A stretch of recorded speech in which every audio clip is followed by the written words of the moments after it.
ഓം ഭൂതനാഥ സദാനന്ദ സർവഭൂതദയാപര രക്ഷ രക്ഷ മഹാഭാഗോ ശാസ്തേ സ്തുഭ്യം നമോ നമഃ. എല്ലാവർക്കും ജ്യോതിഷ പങ്ക്തിയിലേക്ക് സ്വാഗതം. ഇന്ന് വിചിന്തനം ചെയ്യുന്നത് 2025 വർഷഫലം.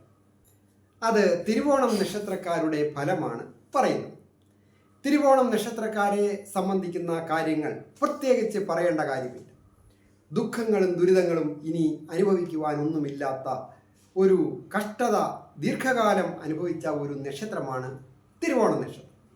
2025 ദുരിതങ്ങളൊക്കെ വിട്ടുപോവുകയും സമാധാനപരമായ ജീവിതം നയിക്കുവാൻ ദൈവാനുഗ്രഹം വന്നു ചേരുകയും ഭാഗ്യം തുണയായി വന്നു ചേരുകയും ഒക്കെ ചെയ്യുന്ന ഒരു നക്ഷത്രമാണ് തിരുവോണം നക്ഷത്രം.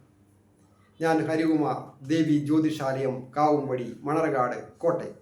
ഈ ചാനൽ പേരും നക്ഷത്രവും ചേർത്ത് കമൻറ്റ് ചെയ്യുകയും സബ്സ്ക്രൈബ് ചെയ്യുന്നവർക്കും വേണ്ടി പ്രത്യേകം പ്രാർത്ഥിക്കുന്നതാണ്.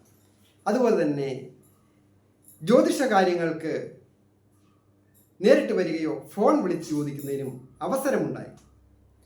തിരുവോണം നക്ഷത്രത്തിൻ്റെ രാശ്യാധിപനായിരിക്കുന്ന ശനി, ഏഴര ശനി ഇപ്പോൾ ഈ 2025 തീരുകയാണ്. അതുപോലെ തന്നെ 5-ാമിടത്ത് ദൈവാധീനം ഉള്ള സമയവും. വ്യാഴം മാറിയാലും ചില കാര്യങ്ങൾക്കൊക്കെ ചില അപ്രതീക്ഷിതമായ നേട്ടങ്ങൾ കൊണ്ടുത്തരുന്ന ഒരു വർഷമാണ് 2025. അതായത് ആരോഗ്യം പൊതുവെ തൃപ്തികരമായിരിക്കും.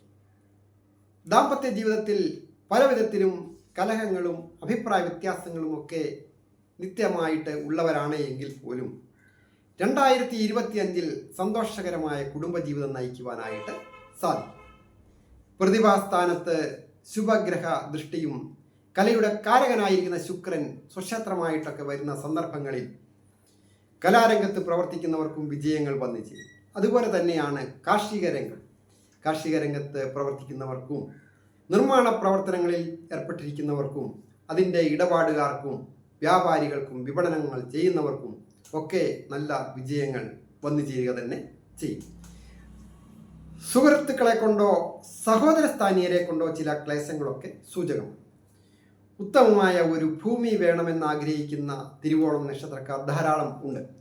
അവർക്ക് 2025 ഏതെങ്കിലും രീതി സാഹചര്യം ഒത്തുവരികയും ഉത്തമമായ ഒരു ഗൃഹം നിർമ്മിക്കുന്നതിനാവശ്യമായ ഭൂമി വന്നു ചേരുന്നതിനും വീടിൻ്റെ പണിയൊക്കെ നടന്നുകൊണ്ടിരിക്കുന്നവർക്ക് വീടിൻ്റെ പണിയൊക്കെ പൂർത്തിയാക്കുവാൻ സാധിക്കുന്ന ഒരു വർഷമാണ്.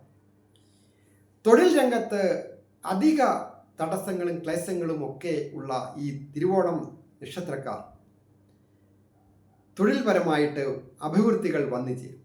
അതായത് തൊഴിലൊക്കെ നഷ്ടപ്പെട്ട് നിൽക്കുന്നവരാണ് എങ്കിൽ പോലും പഠിച്ച വിദ്യയ്ക്ക് അനുസരിച്ച് ഒരു ജോലി സ്വന്തമാക്കുവാൻ യുവാക്കൾക്കും മധ്യവയസ്കർക്കും ഒക്കെ സാധിക്കുന്ന ഒരു വർഷമാണ്. കൂടാതെ സ്ഥാനഭ്രംശസ്ഥാനത്തേക്ക് പൂർണ്ണ ദൈവാധീനം ഉള്ള ഈ വർഷം വിദേശത്ത് പോയിരിക്കുന്നവർക്കും വിദേശത്ത് പോകുവാൻ ആഗ്രഹിക്കുന്നവർക്കുമൊക്കെ ഇപ്പോൾ വിദേശത്തായിരിക്കുന്നവർക്കും നല്ല വിജയങ്ങൾ വന്നു ചേരും. തൊഴിൽ മേന്മ വന്നു ചേരുകയും നല്ല ഒരു സാമ്പത്തിക അഭിവൃദ്ധി വന്നു ചേരുകയും ശമ്പളമൊക്കെ വർദ്ധിച്ചു കിട്ടുക, വന്നു ചേരുന്ന ധനം വേണ്ട രീതിയിൽ വിനിയോഗിക്കുവാൻ സാധിക്കുക. പല രീതിയിലും വന്നു ചേരുന്ന ധനം പാഴായിപ്പോയി എന്ന് പറഞ്ഞ് ചെലവ് കൂടുതലാണ് എന്ന് പറയുന്ന ധാരാളം ആൾക്കാരുണ്ട്.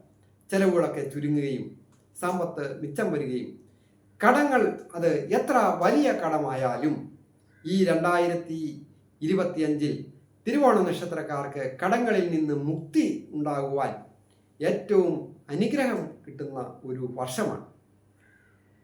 അതുപോലെ ഏതെങ്കിലും തരത്തിലുള്ള രോഗങ്ങളുള്ളവർക്കും രോഗങ്ങളിൽ നിന്ന് മുക്തി നേടുവാനായിട്ട് സാധിക്കും. വിദ്യാർത്ഥികൾക്ക് വിദ്യാ വിജയങ്ങളും വന്നിച്ചു.